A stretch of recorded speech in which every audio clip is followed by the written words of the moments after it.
Assalamualaikum warahmatullahi wabarakatuh. Belajar ilmu hakikat, jangan banyak tanya. Kisah Nabi Musa dan Nabi Khidir, pelajaran hakikat. Dikisahkan dalam Quran bahwa Nabi Musa belajar hakikat ke Nabi Khidir, namun pada akhirnya Nabi Musa gagal menjadi muridnya Nabi Khidir lantaran bertanya 3 kali kepada gurunya tentang sesuatu yang muskil saat itu. Hal ini menjadi pedoman bagi salik penempuh jalan ruhani yang sedang ngaji hakikat untuk menahan diri dari bertanya.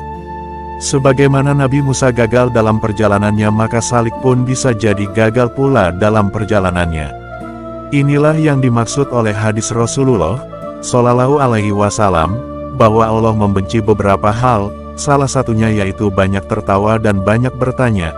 Konteks hadis tersebut adalah bertanya dalam hal hakikat, karena hakikat itu untuk dirasakan dan dipraktekan, bukan dipertanyakan. Jadi, jika belajar syariat kita banyak bertanya maka akan semakin banyak ilmu, sedangkan dalam belajar hakikat semakin banyak bertanya maka dia semakin tidak dapat apa-apa selain itu. Saat ngaji hakikat kok banyak nanya, justru nanti malah menyulitkan si murid sendiri. Dicontohkan dalam Quran dalam kisah Bani Israel bagaimana saat Allah memerintahkan menyembelih sapi. Kaum Israel bertanya sapi jantan apa betina, dijawab sapi betina. Lalu bertanya lagi, sapi betina yang tua apa muda, dijawab oleh Allah, pertengahan antara tua dan muda, dan Bani Israel bertanya lagi. Setelah mendapatkan jawaban, mereka bertanya lagi dan lagi, akhirnya malah menyusahkan diri mereka sendiri, padahal asal menyembelih sapi betina aja sudah cukup.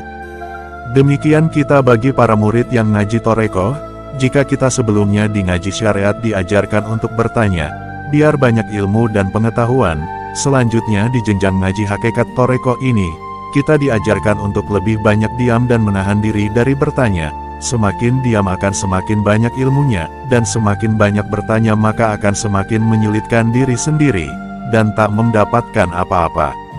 Kisah Nabi Musa dan Nabi Khidir, pelajaran hakikat, dan maksud hakikat itu apa? Musa lalu memperkenalkan diri, aku adalah Musa. Ditanya oleh Khidir, apakah Musa kaum Bani Israel?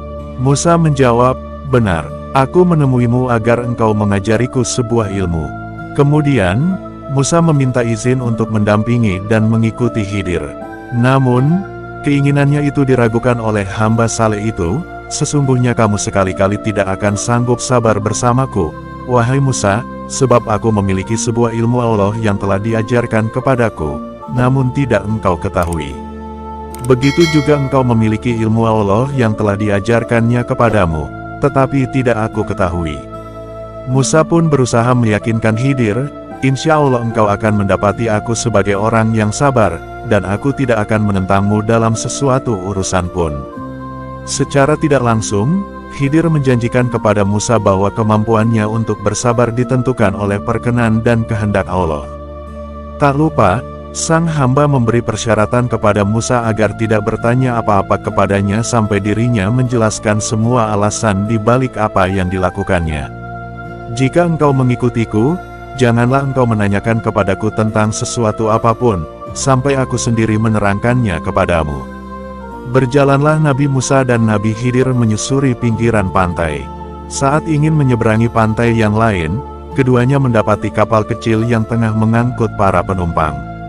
Untungnya, para awak kapal telah mengenali Khidir. Singkatnya, mereka pun membawa Khidir dan Musa menuju pantai yang dituju tanpa diminta imbalan apapun. Di saat demikian, keduanya melihat seekor burung yang hinggap di pinggir kapal. Lalu sang burung meminum sedikit air laut dengan paruhnya. Khidir berbisik kepada Musa, demi Allah, tidaklah ilmuku dan ilmumu di sisi Allah kecuali seperti air laut yang diambil burung itu dengan paruhnya. Saat keduanya berada di dalam kapal, Nabi Musa merasa heran luar biasa karena melihat Khidir melubangi kapal tersebut dengan melepas salah satu papannya. Musa pun lupa dan ingkar akan janjinya. Dalam pikirnya, setiap kerusakan di muka bumi adalah kejahatan. Dan kejahatan lebih berat lagi karena dilakukan kepada orang-orang yang telah berbuat baik kepada dirinya. Nabi Musa lantas menanyakannya, mengapa engkau melubangi perahu itu yang akibatnya akan menenggelamkan penumpangnya? Sesungguhnya engkau telah berbuat satu kesalahan besar. Di sana Khidir mengingatkan Nabi Musa akan janjinya, "Bukankah aku telah berkata, sesungguhnya engkau sekali-kali tidak akan sabar bersama dengan aku?" Pertanyaan Nabi Musa yang pertama dilakukannya karena lupa, sebagaimana yang disampaikan dalam Rasulullah Shallallahu Alaihi Wasallam. Keduanya pun melanjutkan perjalanan. Namun, Nabi Musa kembali melihat keanehan yang dilakukan Khidir saat mengambil seorang anak kecil yang sedang lucu-lucunya dan aktif bermain, kemudian menidurkannya. Anak itu lalu disembelih dan kepalanya dipisahkan dari tubuhnya. Melihat hal itu, lagi-lagi Musa tak mampu bersabar. Ia kembali mengingkari janjinya. Padahal, dirinya tahu akan janji yang telah disampaikannya. "Mengapa engkau membunuh jiwa yang bersih, bukan karena dia membunuh orang lain? Sesungguhnya engkau telah melakukan suatu yang mungkar." Khidir pun melontarkan teguran yang sama kepada Musa, "Bukankah aku telah berkata, sesungguhnya engkau sekali-kali tidak akan mampu sabar bersamaku?" Di sini Musa pun menyadari jika dirinya tidak akan mampu lama-lama menemani Khidir, sang hamba yang saleh itu. Ia tak kuasa melihat setiap kejadian yang dialaminya, sementara dirinya terdiam. Keadaan itu kembali kepada dua hal. Pertama, kembali kepada tabiat Musa. Sebagai sosok yang berjiwa pemimpin, Musa mungkin sudah terbiasa kritis atas setiap apa yang telah dilihatnya. Di saat yang sama, ia tidak terbiasa berdiam diri ketika melihat perkara yang tidak disukainya. Kedua, syariat Musa tidak membenarkan pembunuhan terhadap seorang anak, kemudian membiarkan pembunuhnya, bagaimanapun keadaan pelakunya. Artinya, dalam hal ini, Nabi Musa mengakui kesalahan yang dilakukannya terhadap Khidir. Karenanya, ia kembali meminta kesempatan yang ketiga dan berjanji, jika kembali bertanya sesuatu, dirinya berhak untuk berpisah dan ditinggalkan Khidir. Mereka pun melanjutkan perjalanan sampai di suatu kampung yang penduduknya kikir. Mereka berdua mencari orang-orang yang berkenan menjamu. Namun, tidak mendapatinya seorang pun. Meski demikian, Khidir tetap memperbaiki sebuah dinding rumah di kampung tersebut yang nyaris roboh, lagi-lagi merupakan perkara aneh. Mereka diketahui sebagai kaum yang kikir, namun Khidir mau memperbaiki dinding rumah mereka tanpa mendapat imbalan apapun. Disinilah Musa sudah memilih untuk berpisah dengan Khidir. Hal itu ditunjukkan dalam pertanyaannya tentang alasan mengapa Khidir mau memperbaiki rumah para penduduk kampung itu tanpa imbalan sedikitpun. Padahal, dari mereka tidak ada yang mau menyambut dan menjamu. Seandainya Musa bersabar dalam mendampingi Khidir, tentu Nabi Musa akan mendapatkan banyak keajaiban dan rahasia yang dialaminya. Sayangnya, Nabi Musa memilih berpisah setelah Nabi Khidir menjelaskan rahasia di balik semua yang dilakukannya.